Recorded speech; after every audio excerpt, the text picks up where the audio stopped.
Hi, my name's Weisi. I'm on the marketing operations team, and I want to talk to you about how I use Glean prompts to make data entry a little bit easier.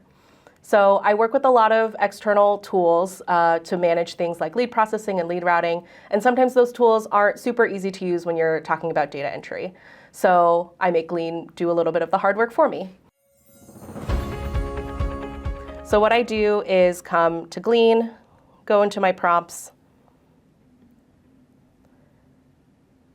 and I want to format my dates for the holiday schedule. I'll enter the holiday schedule that I want to do. So it's the US 2024 holiday calendar. Click Run. And Glean will generate the holiday, the start date, and end date in the format that I need to enter it into my tool. And all I need to do is copy paste all of these items into the tool without having to click through and format everything myself. And that's how I work with Glean.